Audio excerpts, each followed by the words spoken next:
Welcome to Magical Books for Kids, a podcast sponsored by Magic Everywhere, Inc., a company based in Florida. Hosted by Michael John Sullivan, this is your place to hear the very best children's stories and an opportunity to get to know your favorite authors. Now, here is Michael John Sullivan. Hello, everyone. I'm Michael John Sullivan, and thank you for joining us for another podcast, Magical Books for Kids. We are joined by the very talented Felde.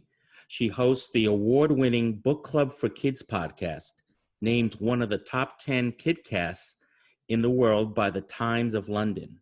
She also writes plays that are performed worldwide.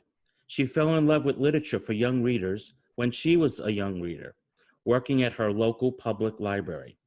Kitty looked for the demon cat while covering Congress for public radio. She found the paw prints, but not the cat. Kitty, welcome to Magical Books for Kids. First of all, I've got to ask you, for that particular last couple of sentences I just read, what does that mean? Well, there is a legend, first of all, on Capitol Hill, where I worked for almost a decade covering Congress for public radio. There is a legend that if you see the demon cat of Capitol Hill, you will be cursed with bad luck for the rest of your life. And this isn't just an ordinary cat. This is a cat that apparently grows to the size of a minibus with eyes blazing and, hissing and spitting. And the legend has it that if you see it, you could lose your election. If you're a politician, the worst that can happen. Apparently somebody saw it before the 29 market crash and before JFK was shot, et cetera, et cetera. So it's every Halloween, everybody goes and talks about the demon cat. And there are paw prints. If you walk around the Capitol near the old, when the Supreme Court was in the US Capitol, right outside in the concrete, you'll see 6 little paw prints right there outside. Wow. You know what? I have never heard this, and I am enlightened about this. Now you said well, it's the heart of the mystery of the book, so that's why it was in the bio. Yeah, it wasn't just sort of a random mention. Okay, being a cynical reporter, as I've been previously in my previous life, what you said, you covered Congress, and now, of course, you're dealing with a wonderful book club for kids podcast. Where are more of the kids located in your podcast, or the people that actually are in Congress? Being the cynical person that I am, I mean, that must have been an interesting time to cover Congress. It was great. I mean, I really loved it so much. I miss that building. I miss the people. It's such a great place to be. It's like Disneyland for political geeks. It's just, there's something wonderful and interesting happening all the time. And I am not this is probably why I would never make a very good investigative reporter.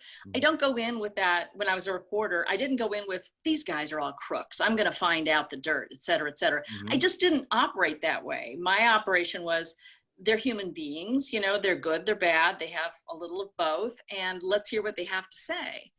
And because I could, people would talk to me, people would always tell me things. So you'd find, I think, better stories just by listening.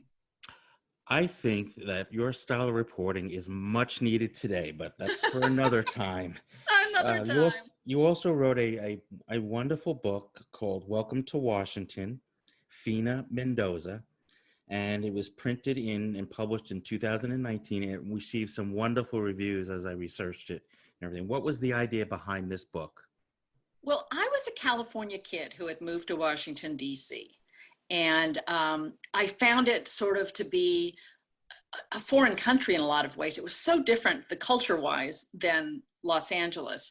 And I kept finding odd and weird things. And I would tell my friends back in LA, did you know DC has the ugliest shoes in America? And they do. Women wear incredibly ugly shoes in Washington, D.C. The standard professional shoe is a round-toed ballerina flat with a buckle across the top. Now, you just have to envision the ugliest, roundest shoe imaginable, which makes everybody look like a munchkin. That's the standard go-to shoe in Washington, D.C. So I would tell these stories, and then I sort of ran out of people to tell the stories to. And I wanted to share my vision of what covering the Capitol was like with the next generation, because of all the cynicism that's out there, because of all the partisanship that is out there, I'm thinking we are turning off an entire generation of people who will be, you know, making decisions about our Social Security benefits when we're retired. So this, I felt it was so important to instill that kind of sense of wonder and excitement about US government and how it works and sometimes doesn't work. So that was sort of the thinking, you know, those great stories about Washington, D.C., and this idea that I could maybe make a difference in trying to promote, you know, civics. I hate using that word, but, you know, I mean, this excitement about our brand of democracy. And then years ago, I was a mentor to a wonderful young woman who is now working on her PhD in education. She's teaching, yada, yada, yada. And her name was Fina. And when I didn't know her when she was 10 or 11, but I had it in my mind what she was like. You know, she was just quiet but fearless. And she inspired the main character for the book. And I had covered a number of the Los members of Congress who were Latino and met their kids, and relationship they had with their kids.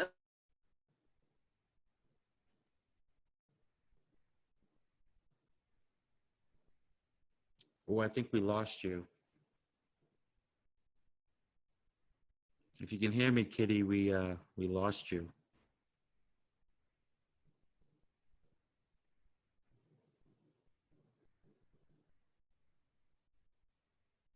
Phil, if you're recording this or listening, this is not a, unfortunately.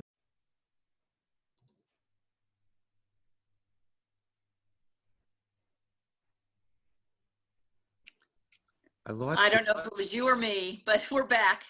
Okay. All right. So, geez, am I still, let me see if I'm still recording. Yeah, I'm still recording. So Great.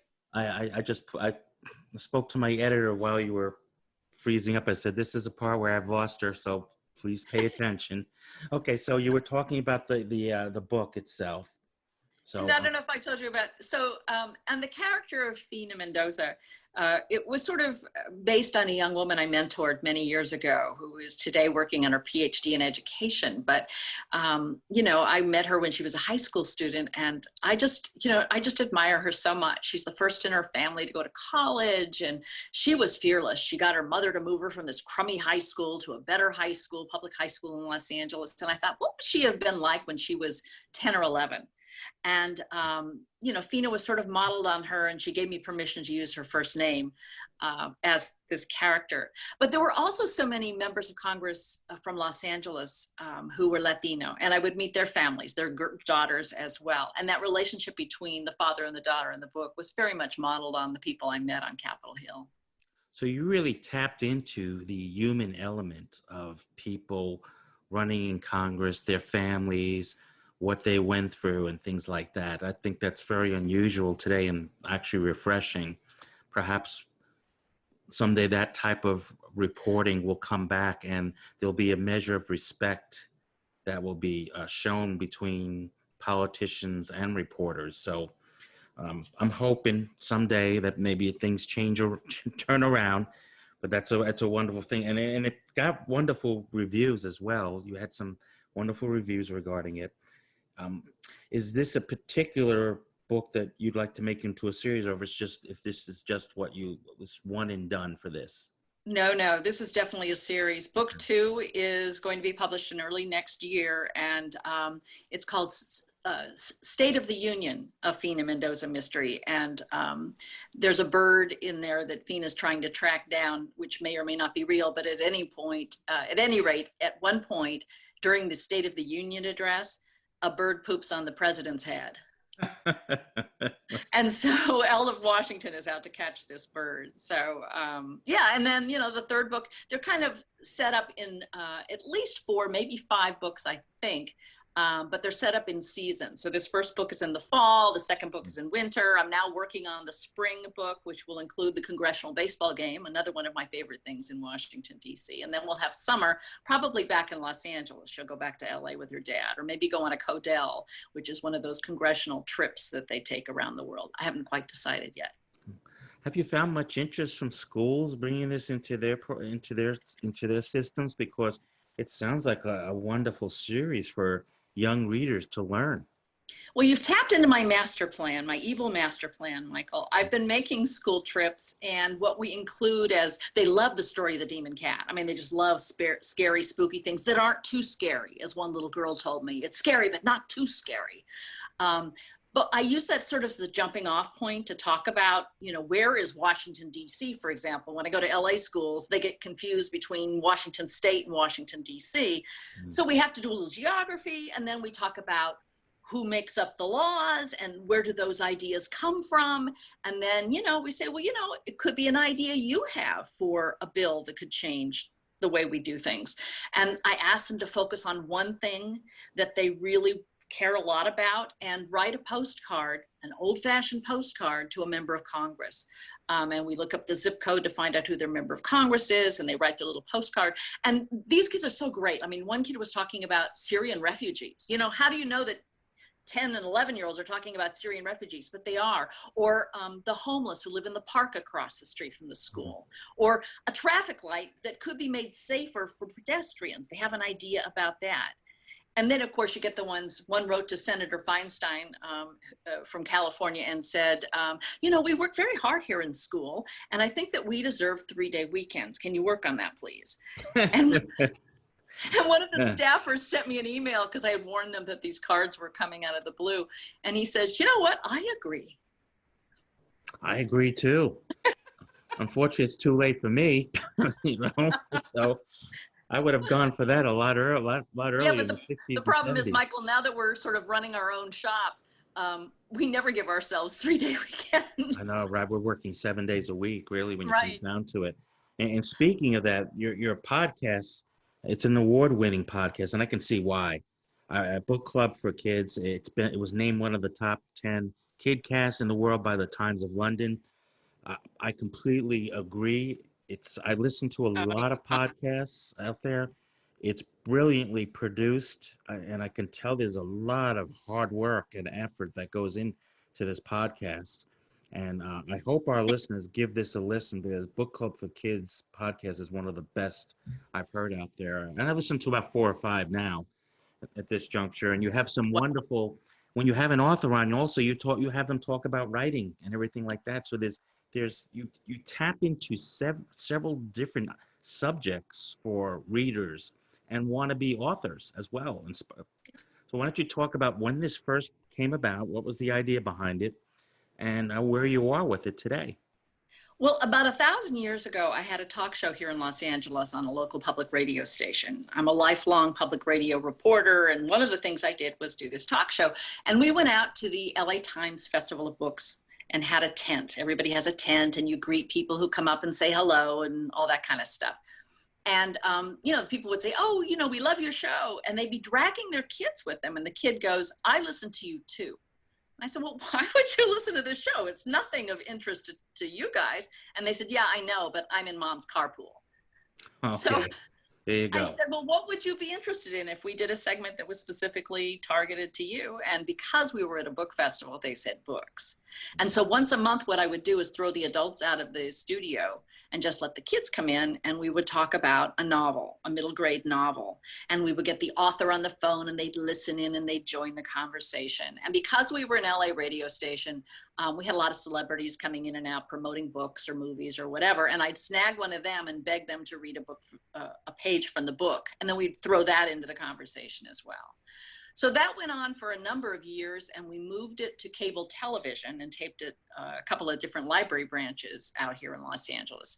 But then when I moved to Washington to be the Washington correspondent for my radio station, I had no time. There was just so much going on. I just didn't have time to do it. But when I stopped reporting, I said, well, what did I enjoy the most of all my reporting career? I mean, I could go back to freelancing. I could cover Capitol Hill for other people, but it wasn't as much fun as talking to these kids about books. And because the technology had changed, this was in 2015, I thought I could just do this myself as a podcast. I know how to edit. I know how to talk to kids. I love books. So this seemed to be a natural fit. So I started it solo in 2015, and we got some nice grants while we were there as well. And I was able to hire one of my old talk show producers. who I had worked with first when I had first started doing the talk show. And she's great. And so she helps me out with I'm not very organized, I have to confess. So she does things like contacting the schools, making sure the permission slips are signed. She does a preliminary edit on the audio. And then I do the final edit and I do the website and all the social media and all the rest of that stuff. So we've been doing it since 2015. We've done more than 100 episodes. And as you pointed out, well, the format is very similar to what we did on radio. So we have a trio of kids, and I speak with 5th to 8th graders is my sweet spot. Younger than 5th grade, kids can only really talk about plot, and I get really bored and want to shoot myself after about 5 minutes. So 5th graders, though, have a sense of themselves in the world. They have opinions about everything, quite frankly. And if you talk to them like a grown-up, which they are, they'll tell you everything, and they do. And so those conversations start with the book, but then it takes this weird left turn where they suddenly, something in the book, something small or something large. So for example, when we did A Tree Grows in Brooklyn, these 7th grade girls started, I didn't even remember this in the book. It just sort of went past me, but there's a scene where Francie, the main character, is sort of harassed by a man in the hallway. And that led to a conversation of Me Too. So these girls kind of went off on that, and we just follow where they go with that conversation. Or another time, the book was The Crossover by Kwame Alexander. And it was this squirrely group of 5th grade boys. I mean, they were literally climbing the walls in the library, the bookshelf walls of the library, and the librarian had to go pluck them off the wall and make them sit down in the bean chairs. And so in the conversation, I mean, we talked about, the book is written in poetry, so we talked about poetry, and we talked about basketball, which is also in the book, and also this relationship between siblings. And one of the boys says, in the middle of this conversation, he says, you know, I could hardly wait until my sister went off to college. I could count in those days. But then when she went, I was so sad.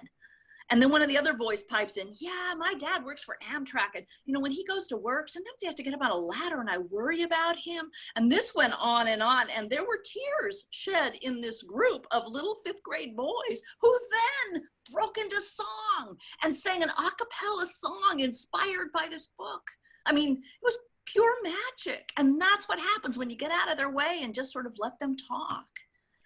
That was going to be one of my questions, is because I noticed listening to the kids talk and everything, there's a level of depth that I wouldn't say surprised me, but it was like enlightening in how they spoke about each other, how they spoke about certain behaviors that they run into, whether it's in the classroom or outside of school.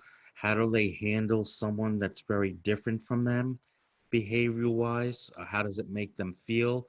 And it was very interesting just to hear them talk. And there's such a level of unfiltered innocence that comes through with your podcast. And I think it's just wonderful that you're not only giving the listener an opportunity to hear what other kids are thinking at that particular age, because it may help them with their own life at home or life at school or anything, but you're also allowing them to release these emotions and everything in a way where they're not being judged. Because let's face it, with social media today, Facebook, Twitter, you could put up the sky is blue and there'll be half the people will say it's not blue and they will like tear into you. That's the society that we actually live today through social media. So you're actually making a huge impact for this. And I wish there was something like that when I was growing up, because I had those things, those feelings and everything, and you weren't allowed to express them. It's such a tough time because it's right about when hormones are hitting, not quite, you know, and nobody really pays attention to this age group, I don't think. And I find them, as you said, so smart and so insightful in so many ways, in so many areas that we as adults have either forgotten about or just aren't aware of. And it's a really sneaky way to sort of tune into what this generation is thinking about and worrying about. Yeah. And how would they find, first of all, I know they can find Welcome to Washington, Fina Mendoza. They can find that on Amazon. I'm sure it's listed. Or your local indie bookstore, they can order it as well. Right, so, yeah, right. widely available. Right. Is that a book that you would find in the library too as well? Yes, it depends on which library. It's very, you can find it in pretty much any DC area library or LA public library. A lot of the libraries have it. I think you'll find as your series comes out, you're going to find a lot more libraries interested in it because it's a series and they can take a bunch of books and they can have that, because I guess today, not only kids do they binge watch on Netflix and places like that, they also binge read as well. You know? Yeah, I have to laugh because the book was also, we decided to turn it into a podcast. So last summer we taped an episodic version of the book. It's not really, it's not an audiobook. It's not everything in the book is in the podcast. But why did I bring that up? I can't remember, Michael. What was a? Well, we're talking about how like a series will be taken. Oh, yeah. Yeah. And so the critiques, occasionally there are, you know, you get Amazon reviews, et cetera, et cetera. I'm sorry. You get iTunes reviews, which are really funny to read, especially the ones written by kids. And one kid gave me a 1-star because there weren't enough episodes. Oh my goodness. That's, well, if you're going to get a 1-star for something, that's what you want, right? That's right. Yeah. Yeah. I remember getting a 2-star on one of my books. It was a novella, first of all. It wasn't a long book, but it was actually a prequel for the next book in the series. And I got 2 stars because the novella wasn't long enough, you know. That type of thing. So you do get those type of reviews. But I guess if you're going to get that type of review, that's the best type to get, right? That's right. I think so. That's yeah. right. Okay. And how would they find Book Club for Kids podcast? So I found it on Apple. Where would other people find it? You can find it on Spotify, Google Podcasts. You can find it on Radio Public. You can just Google Book Club for Kids and it'll get you to our website. We have all of our episodes there. And Michael, you mentioned writers. We have a tab on our website that is just interviews with writers about writing. So if you're interested in some writing tips, it's pretty wonderful. Yeah, I've listened to a few of them, and they're for anybody that has a child that's looking that writes or feels inspired to write or wants to be an author. I mean, I think that's the perfect podcast too. So obviously it's for a little bit older kids, some of this material and everything, but as you said, I think it's neglected, these type of kids in this particular age group. I think what this is it gives you an avenue at least to reach a group of kids that really is not being paid much attention to. You know? And it's an avenue to be able to talk to them, quite frankly. You know, so a lot of people have a hard time talking to kids. And you can probably remember when you were 12 and the only thing anybody could remember to ask you was, well, so how is school going? You know, and then you run out of things to talk about. And this sort of gives you a lot of ways to address, you know, how do you have that real conversation with a kid? And actually there's a video on there that has some tips about that. So if you go to our website, there's that. We've got tips for reluctant readers. If you've got a kid at home who really doesn't like to read, there's 1,001 ideas about ways you can trick them into reading or persuade them to read or try to fall in love with reading. Yeah, I think it's the secret to our future, Michael. If they're not reading, we're in trouble. I was going to say, people need to I always said I created my imagination through reading. And a lot of it was sports. I'll say that. I was always Nothing reading. wrong with sports, said the I know. doctor. I was always read the sports books and everything. And my parents used to say to me, well, if you can figure out batting averages and ERAs of pitchers, how come you can't figure out stuff in mathematics? And I said, well, I grew up in the 60s. I said, well, Tom Seaver and Bob Gibson, they're not involved in the math problems. If you put their names in there and you use innings pitched and runs against, then I would figure it out. You know? Other than that, I was bored in school for a really longest time until I went to college. I mean, high school, grade school, I was bored, until I started taking classes that I wanted to take, which was writing, journalism, marketing, advertising, all the stuff that communication arts gives you. So, and if you'd only had a teacher in the 5th grade who had that as one of their, in their toolbox, you would have been inspired from 5th grade on. Yeah, well, if it wasn't for Miss Bittner looking so beautiful in the 5th grade, I would have been completely bored. That's all I can say. Well, Katie Felde, it's been wonderful having you here for our podcast, Magical Books for Kids. You have the award-winning Book Club for Kids podcast. I highly recommend it for people to listen to, for parents and to listen to it with their children that are in grade school, or and even a little bit higher up than grade school. It's a brilliantly produced podcast, one of the best, and I understand why it's one of the best in the world. Congratulations on that, and congratulations on making a wonderful impact. Oh, Michael, thank you for your very kind words and for letting me talk about it and to be on your podcast, which I'm really looking forward to hearing. Same here. Okay. Thank you so much again for joining us. I'm Michael John Sullivan for Magical Books for Kids podcast. Join us next week for another podcast. Good night.